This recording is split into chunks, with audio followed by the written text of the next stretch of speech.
भारत एक धार्मिक और रहस्यमयी देश है, जहां अनेक तीर्थ स्थल अपने अपने चमत्कारों, किंवदंतियों और रहस्यों के लिए प्रसिद्ध हैं। ऐसा ही एक पवित्र और अद्भुत मंदिर है त्र्यंबकेश्वर ज्योतिर्लिंग मंदिर, जो महाराष्ट्र के नासिक जिले में स्थित है। यह मंदिर भगवान शिव के 12 ज्योतिर्लिंगों में से एक है और अपनी अनूठी स्थापत्य कला, पौराणिक मान्यताओं और रहस्यमयी घटनाओं के लिए विश्वविख्यात है। त्र्यंबकेश्वर मंदिर महाराष्ट्र के त्र्यंबक नगर में ब्रह्मगिरी पर्वत की तलहटी में स्थित है।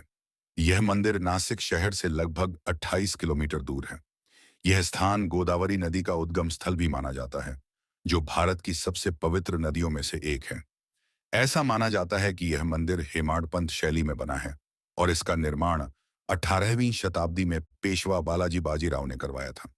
हालांकि इससे भी पहले यह स्थान आर्षियों और तपस्वियों का निवास था। त्र्यंबकेश्वर मंदिर से जुड़ी अनेक रहस्यमयी कथाएं हैं, जिनमें सबसे प्रमुख यह है कि यह मंदिर केवल भगवान शिव को ही नहीं, बल्कि त्रिदेवों ब्रह्मा, विष्णु और महेश को समर्पित है। त्र्यंबकेश्वर का शिवलिंग अन्य ज्योतिर्लिंगों से बिल्कुल अलग है।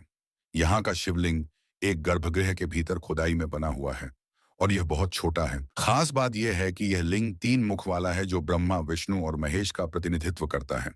इसे त्र्यंबक कहा जाता है, जिससे मंदिर का नाम पड़ा त्र्यंबकेश्वर। यह लिंग पानी में डूबा रहता है और ऐसा माना जाता है कि यह लिंग धीरे धीरे क्षीण घट हो रहा है, जो कलयुग के अंत की ओर संकेत करता है। यह रहस्य भक्तों के मन में श्रद्धा और भय दोनों पैदा करता है। एक मान्यता के अनुसार एक बार त्रिशिरा नामक राक्षस ने यहाँ ब्रह्मा, विष्णु और महेश की कठोर तपस्या की। जब तीनों देवताओं ने उसे दर्शन दिए तो त्रिशिरा ने उनसे अमृता का वरदान मांगा। देवताओं ने यह वरदान देने से मना कर दिया, पर त्रिशिरा के त्रिकाल ज्ञान से वह अजेय बन गया। तब भगवान शिव ने उसका वध किया और यहाँ 3 रूपों में प्रकट हुए, जिससे यह स्थल त्र्यंबकेश्वर कहलाया। त्र्यंबकेश्वर से जुड़ा एक और बड़ा रहस्य है गोदावरी नदी का उद्गम। कहा जाता है कि जब गौतम ऋषि ने यहाँ तप किया, तब भगवान शिव प्रसन्न हुए और उन्होंने गंगा को धरती पर लाने का वरदान दिया। गंगा ने शिव के जटाओं से निकलकर गोदावरी रूप में त्र्यंबक से बहना शुरू की। यह भी कहा जाता है कि गोदावरी वास्तव में गंगा ही है, जो यहाँ गोपनीय रूप में बहती है।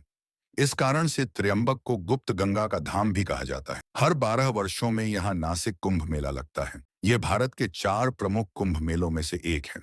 कहा जाता है कि अमृत मंथन के समय अमृत की कुछ बूंदें यहाँ गिरी थीं, जिससे यह स्थान अमृतमय और पुण्यदायक बन गया। ब्रह्मगिरी पर्वत पर चढ़ने के लिए 750 सीढ़ियां हैं। यह भी कहा जाता है कि यहाँ पर भगवान शिव ने रावण को आत्मलिंग दिया था, लेकिन रावण के अहंकार के कारण वह उसे ले नहीं जा सका।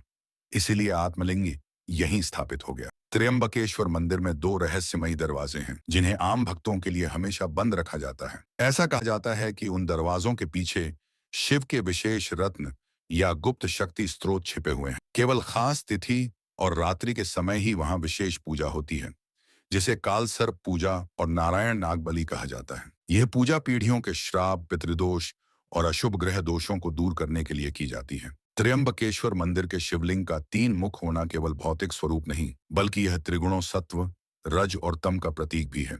यह आत्मा, परमात्मा और ब्रह्मांड के बीच के संबंध को दर्शाता है।